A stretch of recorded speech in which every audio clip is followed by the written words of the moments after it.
रक्ताचा टिळा. लोकशाहीर अण्णाभाऊ साठे. 14 वर्षांचे काळं पाणी ही भयंकर शिक्षा नागून 12 वर्षे भोगून संपवली.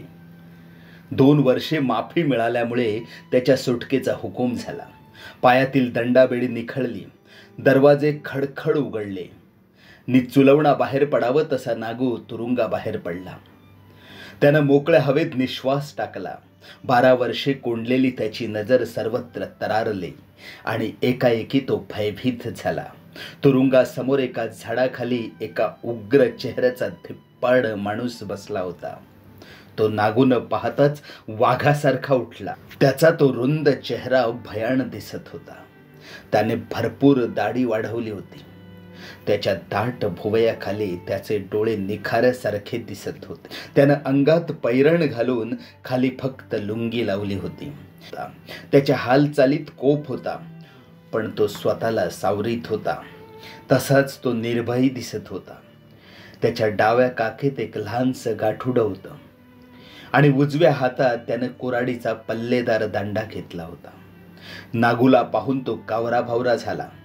त्यानं एक पाऊल उचललं तसा नागू घाबरा झाला. त्याचा तो भयंकर चेहरा ओळखीचा वाटला, पण नाव आठवेना. तो कपकन थांबला. त्याचं नाव आठवावं म्हणून त्याने आठवणीची कवाडं उघडण्याचा प्रयत्न केला, पण ती गंजलेली कवाडं उघडली नाहीत. त्याची निराशा झाली. मग तो बावचळून पुढे जाण्याऐवजी परत पळाला. तुरुंगाचं दार लोटू लागला. पहारेकऱ्याचं डोकं फिरलं. त्यानं नागूची मान धरून हिसडा दिला. 12 वर्षे नागूला तुरुंगात कोंडून ठेवणारा तो पहारेकरी आज परत जाण्यासाठी नागूनं नुसता दाराला हात लावताच पिसाळला आणि म्हणाला, डोकं फिरलं का तुझं? नाही हवालदार, नागू लाचारपणानं म्हणाला. ह्यो माणूस कोण? तो भिकारी आहे, राक्षस नाही. चल पळ. असं म्हणून पहारेकरानं बंदुकीचा खांदा बदलून गरकन गिरकी मारली. नागूचा नाईलाज झाला. त्यानं चोरट्या नजरेनं पाहत जवळजवळ पळच काढला. मग दूर जाऊन पाहिलं तेव्हा तो दाढीवाला हातात काठी घेऊन ढेंगा टाकीत वाघाप्रमाणे दबा धरून येताना दिसला आणि नागू गर्भगळीत झाला. त्याने धूम ठोकली आणि पुणे कोल्हापूर या मोटारीत मुरकण देऊन अगदी ड्रायव्हरच्या मागच्या सीटवर बसून सुटकेचा निश्वास टाकला. पुणे कोल्हापूर या पोलादी मार्गावरून ती मोटार भरधाव वेगाने धावत होती. बाजूची झाडं गिरक्या घेत मोटारीकडे येऊन भराभर मागं जात होती. सूर्य मावळतीकडे निघाला होता. हिरवीगार झाडं डुलत होती. नुकताच पावसानं आपला तळ उठवला होता, त्यामुळे झाडाझुडपांना बिलवरी बहर आला होता. प्रवासी बाहेरची सुंदर शोभा पाहत होते. ती मोटार तेव्हा महाराष्ट्राच्या काळजावरून सातारच्या धरणीवरून झेप घेत पळत होती. तिचा तो वेग वाढत होता, पण उंच सह्याद्रीच्या पायाजवळ जाताच फार तर मुंगळ्या एवढी भासत होती. नागू आपलं मन निर्भय करीत होता. आपण उगीच भ्यालो. पण तो माणूस कोण? तसा का उठला? तो पूर्वी कुठं दिसला होता?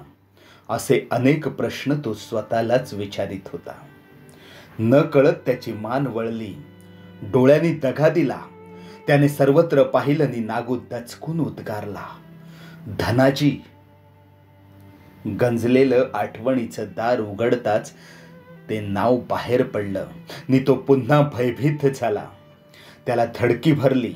आपला क्रूर मृत्यू आपल्या मोटारीतून बसून आपल्या बरोबर प्रवास करीत आहे हे पाहून तो अस्वस्थ झाला. तो माणूस दाराजवळच्या सीटवर निवांत बसला होता. त्याच्या हातातील कुऱ्हाडीचा दांडा उभा होता आणि त्याची नजर नागूच्या डोकीवर कायमची बसली होती. नागू पुन्हा बावचाळला.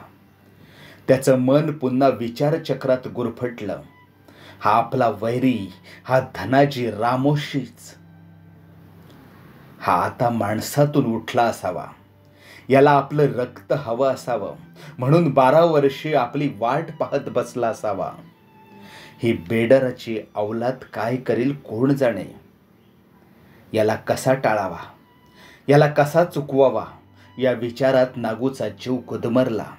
त्याची नजर घडोघडी वळून मागे पाहत होती आणि त्याची भीतीच त्याला वाटत होती. तो स्वतःवर चिडला आणि त्यानं खिडकीतून बाहेर पाहिलं. मोटारीनं कराड मागे टाकलं होतं आणि त्याच वेगानं इस्लामपूर जवळ करीत होती. बाहेर अंधार मी म्हणत होता. तो जणू मोटारीच्या चाकाखाली चर्र चर्र करत होता. नागू मनात म्हणाला, आपण उगीच तुरुंगातून सुटलो. तुरुंगात असतो तर बरं झालं असतं, ही पीडा लागली नसती. माणसाशी बोलावं तसा तो अंधाराशी बोलत होता. गपकन मोटार कासेगाव स्टँडवर थांबले. 4 उतारू उतरले. वाटेगाव 2 मैल ही पाटी नागूला दिसली आणि आपणही इथंच उतरावं असं त्याला वाटलं. पण त्याच वेळी ती मोटार पुढं निघाली आणि नागू निराश झाला. त्यानं शांत बसण्याची खटपट आरंभली, परंतु भीती त्याला शांत बसू देत नव्हती. ती विचारांची भूतं उठून त्याचं काळीज फोडीत होती. एका विचारातून मुक्त होताच तो दुसऱ्यात अडकत होता. आता इस्लामपूर येऊन जाईल, मग ही मोटार त्या वैराण माळावर एका वटवृक्षाखाली थांबेल. तिथं मला उतरावंच लागेल. त्या ठिकाणी हा धनाजी नक्कीच उतरणार. मग आपणाला 2 मैल धालवाडीला जाऊन देणार नाही. आई, बाप, बहीण, गावकरी कुणाचीच भेट होणार नाही. इथपर्यंत येऊन त्याचा काहीच फायदा नाही होणार. हे सर्व त्या पापाचे फळ आहे. तेच महापाप मला गारद करीत आहे. ते मला जाळीत आहे, होरपळून मारीत आहे. खरंच ते महापाप होतं. आवडी, माझी सख्खी बहीण आवडी. सख्या बहिणीचं नातं हे रेशमासारखं मऊ, कापरासारखं नाजूक. पण मी त्याची पर्वा केली नाही. माझी बहीण आवडी, ती देखणी आवडी, तरुण आवडी, केळीच्या कोंबासारखी आवडी. त्या भयान रात्री नको नको म्हणून ती हात जोडत होती, पाय धरीत होती, मला सोड म्हणून आर्जवीत होती. पण मी ऐकलं नाही. महापाप करून मोकळा झालो. त्याचेच हे प्रायश्चित्त आहे. आपल्या देखण्या बहिणीची, आवडीची आणि त्या कुकर्माची आठवण होऊन त्याचे डोळे भरून आले. त्यानं पुन्हा सहज मागे वळून पाहिलं आणि त्याच वेळी त्याचं मन त्या जबर दहशतीच्या वरवंट्याखाली रगडलं गेलं. त्याचा क्षणात त्याचा खरडाच झाला. परंतु लगेच त्याला इस्लामपूरच्या पांडू पहलवानाची आठवण झाली. जुना दोस्त, वस्ताद, यावेळी आपल्याला नक्की मदत करील, एक रात जागा देईल. पांडू दुर्जन होणार नाही असं वाटून त्याला धीर आला आणि इस्लामपूर येऊन आदळलं.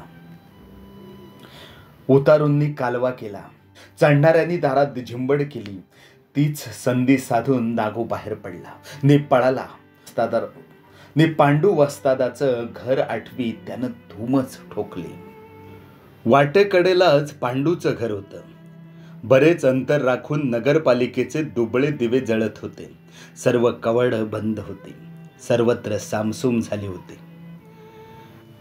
नागूनं पांडूचं दार ठोकलं तसा पांडू वस्ताद नावाचा एक हाडाचा सापळा बाहेर आला.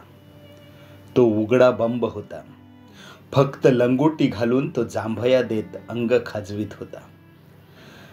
कसं काय पैलवान, काय बरं नव्हं? नागूनं सुरुवात केली आणि पांडू टीर खाजवीत म्हणाला, म्या पैलवानकी सोडून लई दिस झालं. पर तुम्ही कोण? माझ्या डोसक्यात नाही आलं. हे ऐकून नागू अवमानित झाला. काहीच बोलला नाही. काय बोलावं याचा विचार करू लागला आणि पांडूनं पुन्हा सांगितलं, खरंच माझ्या डोसक्यातच येईना. मी तो ढालवाडीचा नागू चौघला. नागू चरफडून म्हणाला, मी तुमच्या तालमीत तयार झालोय की. तुमचा माझ्यावर फार जीव होता तेव्हा. हा, असं असं आलं आलं आलं डोसक्यात. पांडू डोकं खाजवीत म्हणाला, म्हणजे ती सख्ख्या बहिणीची भानगड करून तुरुंगात गेलेला तो. नागूचा आत्मा पुन्हा पोळला. त्यानं फक्त होकारार्थी मान हलवली आणि पांडू म्हणाला, बरं अशा अपराधी काय येणं केलं? त्या बोलानं तर नागूच्या काळजावर डागणीच बसली. तो म्हणाला, आजच तुरुंगातून बाहेर सुटलोया. रातभर मला वस्तीला जागा द्या. हे छा छा छा, तेवढं बोलू नका. पांडू लटक हसत म्हणाला, अजून रात झालेली नाही. गौरीच्या सणासाठी 4 पोरी आल्यात घरात. तुम्ही भनीची भानगड केली नि तुम्हासनी म्या जागा दिली हे कळलं. जोड्यानं मारतील मला आणि माझी हजामत करतील, देवाच्यान सांगतो. असं म्हणून त्यानं काका वर करून बगला खाजवल्या आणि नागू रडकुंडीला आला. माझ्या मागं तो धनाजी लागलाय असं म्हणून त्यानं समोर भिंतीकडं पाहिलं. दुरून येऊन एक प्रचंड सावली त्या भिंतीवर स्थिर उभी होती. आता त्या सावलीच्या हातातली कुऱ्हाड दिसत होती. ती पाहून नागूचं काळीच फाटलं. तो चाचरत म्हणाला, पैलवान. ती भयाण सावली बघून पांडू टरकला. तो म्हणाला, घरात शिरून परसदारातनं पळ. तेवढाच उपकार समजून नागू पांडूच्या घरात शिरला नि मागच्या दारानं बाहेर पडून अंधारात पळाला. घडीभर त्यानं मृत्यूला गुंगारा दिला. ढालवाडी शांत झाली होती. दिवसभर कष्ट करून दमलेली माणसं घोरत होती. रात चढत होती. वातावरण गुदमरल्यासारखं वाटत होतं. रघु चौगल्याच्या घरात तेवढा दिवा जळत होता. घरची माणसं दुचमटून बसली होती. सोप्यात नागू गंभीर होऊन विचार करीत होता. रघु भिंतीला पाठ लावून बसला होता. त्यानं अंगावर घोंगडं घेतलं होतं. नागू सुटून आल्याचा आनंद होण्याऐवजी सर्वांना दुःखच झालं होतं. पोरी दचकल्या होत्या आणि सर्वांच्या डोळ्यापुढं आवडी उभी राहिली होती. आवडीची आठवण होऊन म्हातारा रडत होता. तो मुकी अस्व ढाळीत जुने दिवस आठवत होता आणि आवडीला पाहत होता. 12 वर्षापूर्वी रघु चौगल्याचं घर आनंदानं भरलं होतं. थोरली सारजा नांदगावात नांदत होती. मधला नागू कुस्ती करत होता आणि धाकटी आवडी वयात आली होती. आवडीच्या रूपाला गुणाला गावात जोड नव्हती. साऱ्या घरची आवडी म्हणून चौगुल्यानं तिचं नाव आवडी ठेवलं होतं. नाकी डोळी खुडून घ्यावी अशी ती आवडी चालू लागली की तिच्या टाचेखाली खडा करत होता. तिच्या गालावरचं हसू कधीच मावळत नव्हतं नि रघुला तिच्या वाचून करमत नव्हतं. पुढं बोरगावचा पोलीस पाटील भगवानराव हा रघुकडं पाहुणा म्हणून आला. त्यानं आवडीचं रूप पाहिलं नि आपल्या मुलासाठी त्यानं मागणी घातली. सून करीन तर हीच करीन असा पाटलानं हेका धरला. ठराव अराव सगळे पार पडले. तिथी निश्चित होऊन आवडीवर तांदूळ पडलं नि ती लगेच सासरी गेली. तेव्हा ढालवाडी सुनी सुनी भासली. चौघला उदास झाला होता, परंतु आवडी मात्र आनंदानं मोहरली होती. ती स्वतःच्या रूपानं, तारुण्यानं आणि सासरच्या वैभवानं भारावली होती. आपल्या एवढं सुख कुणाच्या वाट्याला नसेल असं तिला वाटत होतं. परंतु 4थ्याच दिवशी तिचा भ्रमनिरास झाला. सकाळीच आवडीचा नवरा एकाएकी उलथून पडला. गुरगुरत त्यानं पाय वर केले आणि मग उपडा होऊन तोंड मातीत खुपसू लागला. मग हातानं त्यानं गाडीची साठी धरून आवळून मोडली. मग त्याचे 2 भाऊ धावले. तेव्हा त्यांनी खेटर घेऊन त्याच्या तोंडावर धरली. तेव्हा तो उशिरा शुद्धीवर आला. तो प्रकार पाहून आवडी स्तंभित झाली, मग कोमेजली. नि त्याच वेळी तिची सासू म्हणाली, सुनबाई, तुझ्या मालकाला हे असं फेपरं येतं, जरा जपून बरं. हे ऐकून आवडीचा आत्माच पेटला. तिला त्या वैभवाची पाटीलकीच्या दिमाखाची केळस आली.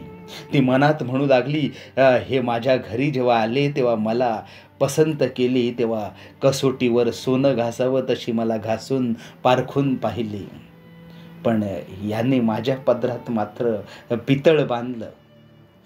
आपला हीण यांनी दवडून माझा घात केला. आता ह्याच्या शेजारी माझा जन्म कधी फेपर येईल याचा नेम नाही म्हणे. आवडी मनात झुरत होती. आपलं वाईट झालं या भयानं नवऱ्याजवळ नांदायचं कसं याचा ती विचार करू लागली. ती माहेरी गेली. तिनं थोरला भाऊ म्हणून नागूला सगळा प्रकार सांगितला. त्यानं नुसतं ऐकून घेतलं, विचित्र नजरेनं पाहिलं. त्याला खरं तर त्याचा आवडीला नवल वाटलं. तिच्या मनाचा भडका झाला. मग आवडीनं ती गोष्ट आईबापांच्या कानावर घातली. तेव्हा तर बापानं कानावर हात ठेवला. तो म्हणाला, मुलीचा जन्म असा असतो, तिनं दिल्या घरी नाहीतर व्याल्या घरीच मेलं पाहिजे. तिला मरणाला तिसरी जागा नाही. या उपदेशानं आवडी भडकली.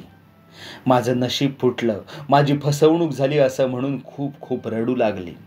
तिची दारुण निराशा झाली आणि सरणावर चढावं तद्वत ती पुन्हा सासरला गेली. नि जळत पेटत कुढत नांदू लागली. त्यावेळी बोरगावच्या धनाजी रामोशाचं नाव गाजत होतं. गावात त्याचा बोलबाला वाढला होता. मातब्बर माणसं धनाजीला मान देत होती. तरुण देखणा बलवान धनाजीला त्याची कीर्ती शोभत होती. रोज काही ना काही संदर्भात पाटलाच्या वाड्यात धनाजीचं नाव निघत होतं. आवडी ते ऐकत होती आणि धनाजी कसला असेल त्याला एकदा पाहावा असं तिला सारखं वाटत होतं. एकदा बोरगावची जत्रा भरली होती. आवडी काकणं भरून फिरत फिरत निघाली होती. ती पाराखालीच येतात चकित झाली. पाराखाली धनाजी उभा होता. भरपूर उंची, रसरशीत चेहरा, पिळदार देह, अंगावरची स्वच्छ कापडं, हातात लखलखीत कुऱ्हाड, हे सर्व पाहून आवडी विस्मयानं पाहतच राहिली. तिची तरल नजर त्याच्यावर स्थिरावली आणि त्याच वेळी धनाजीनं तिच्याकडं पाहिलं. दोन नजरा टक्करल्या. आवडी बावरली नि गालात खुदकन हसली.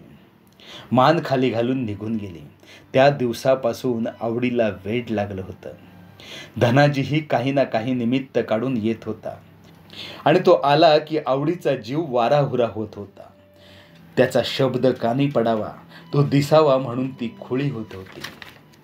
चौकटीत येऊन ती चोरून पाहत होती आणि तो गेला की ती खिन्न होत होती. त्याला पाहण्यासाठी तिचे डोळे चरफडत होते. मनाची ओढ वाढत होती. एक हुरहुर शिगेला पोचून तिच्या मनाचं स्वरूप बदलून टाकत होती.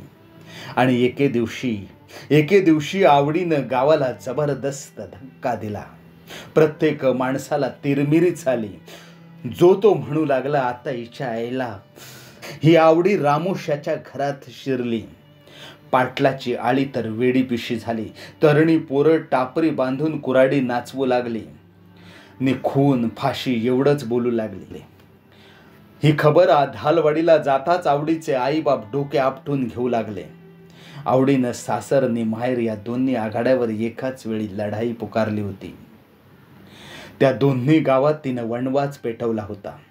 बोरगाव तर सारखं आवडी आवडी करत होतं. पाटलीनं रामोशाच्या घरात शिरली याचं त्या गावाला दुःख झालं होतं.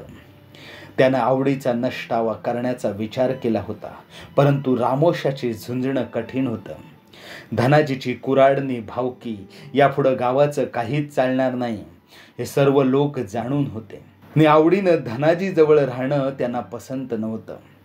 धरलं तर चावतं नि सोडलं तर पळतं अशी गावाची अवस्था झाली होती. मग गावानं तिसरा मार्ग काढला.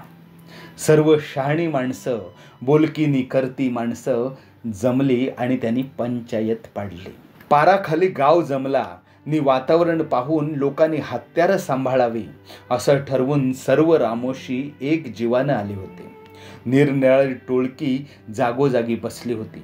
आणि पदरी दमडी नसताना बाजाराला जाऊ नये असा दूरचा पोच करून न बोलणारे दूर बसले होते.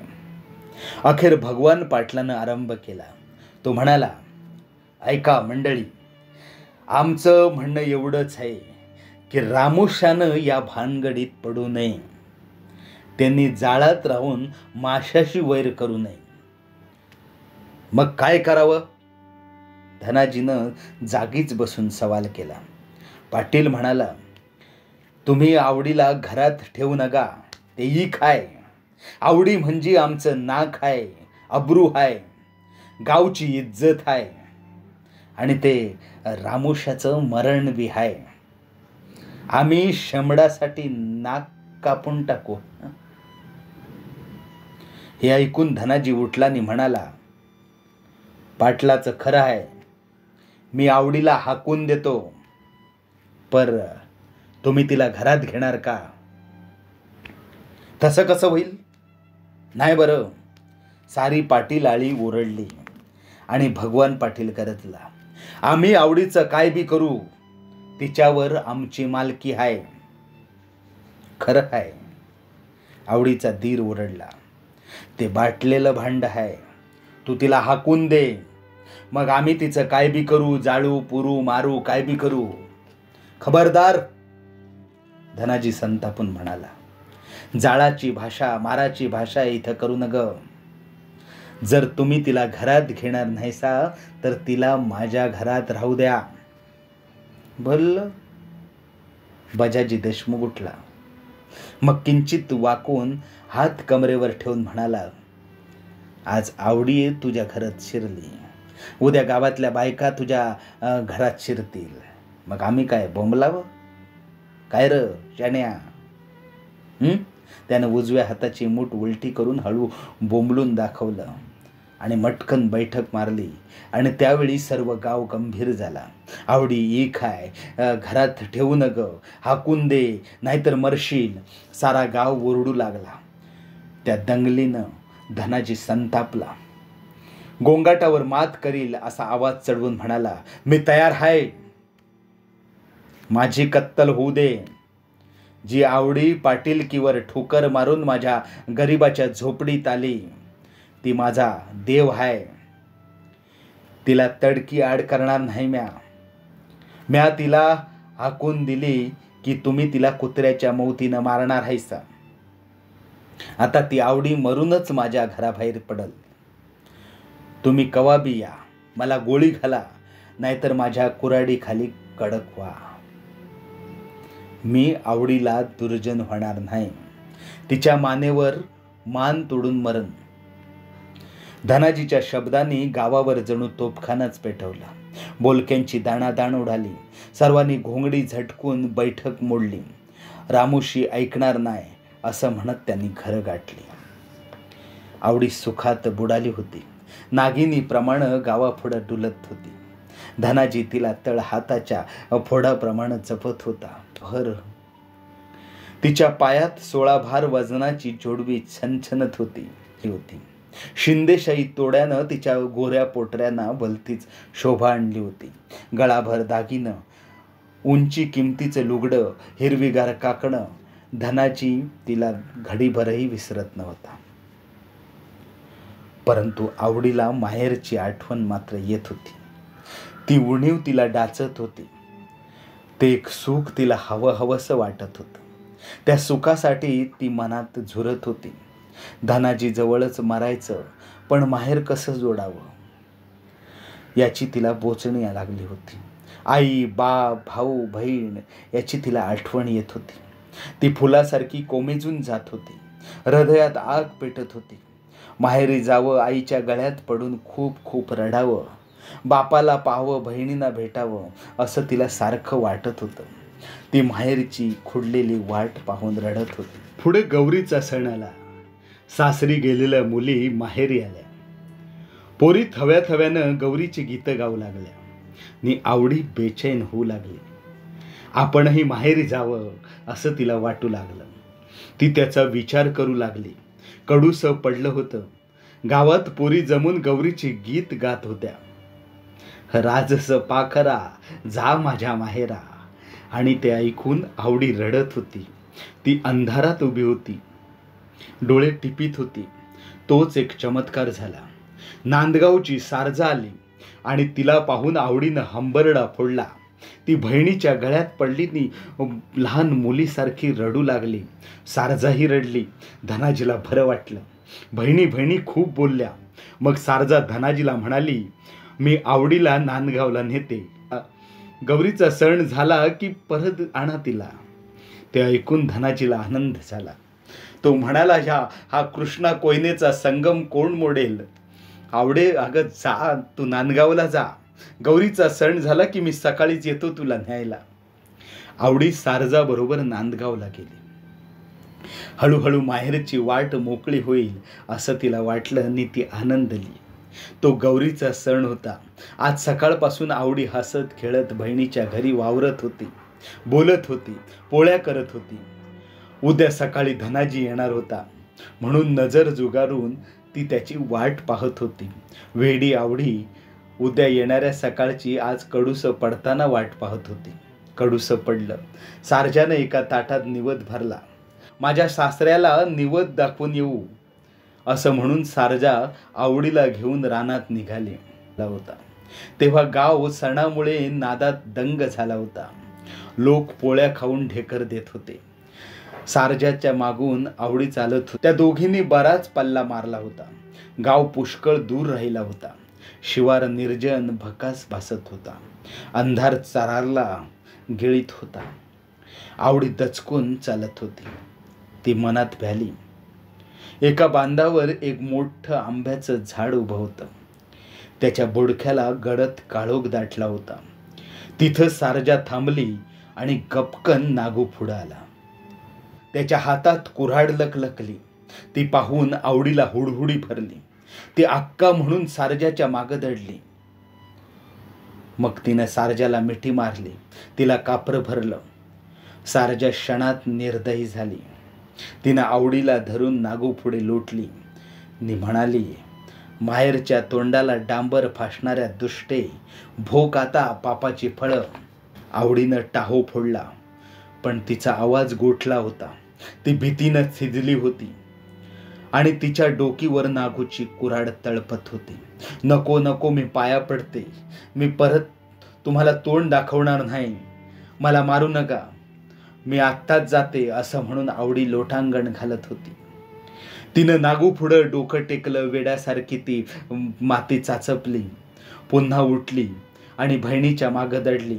परंतु पुन्हा सारजानं तिला दूर लोटली आणि ती खाली कोसळली आणि त्याच वेळी नागूनं घाव घातला.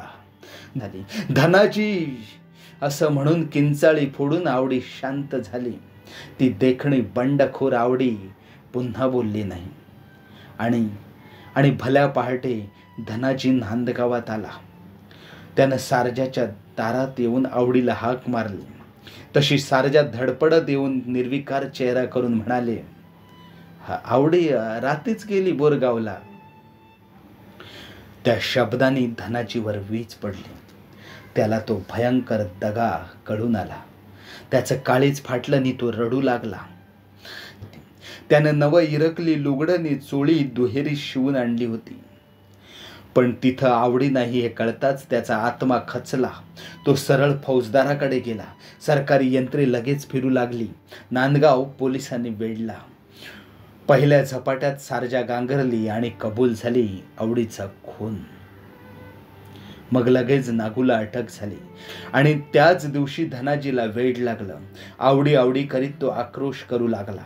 ती नवी चोळी नवं लुगडं काखेत दाबून तो सुडानं वेडावला. दिवा शांत जळत होता. रघु चौगुला डोळे पुसून म्हणाला, काय मिळवलंस? जन्मली कन्या कुळाबाहेर हे तुला कसं समजलं नाही र? सक्की भन ठार मारणारा तू जगावास कशाला? तुला बघून घरात पोरं बाळ अन्न खाईनात. तुला सैत्यान समजत्या ती इतक्यात पोरं किंचाळली. एकच दंगल झाली. पोरी पळत सुटल्या. थरथर कापू लागल्या. रघुनं ओरडून विचारलं, काय झालं? आमासनी पाण्यात भूत दिसलं, पोरी म्हणाल्या. रघु म्हणाला, भूत नव्हतो, धनाजी हाय. तसं नागू उठून पळू लागला. दिवस पळत होता, रात्र पळत होती, नागू पळत होता आणि त्याच्या मागं धनाजी पळत होता. हाला हाला म्हणत गौरीचा सण आला. नागूला आवडीची आठवण झाली. तो पळत पळत नांदगावच्या शिवारात शिरला, जिथं ती आवडी नागूच्या पाया पडली होती.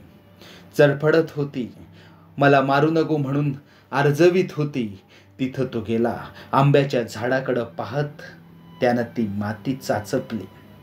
तिथं आवडीनं डोकं टेकलं. तिथं टेकून तो म्हणाला, आवडे माफ कर मला, माझं चुकलं. आणि धनाजीची प्रचंड कुऱ्हाड त्याच्या मानेवर कोसळली. अंधाराच्या ठिणग्या उकळल्या आणि जमीन अधिक काळी काळी झाली. नि पुन्हा ती कुऱ्हाड खाली आदळली. आवडा अशी दीर्घ आरोळी तलवारीप्रमाणे रात्रीची चिरफाड करत नागू शांत झाला.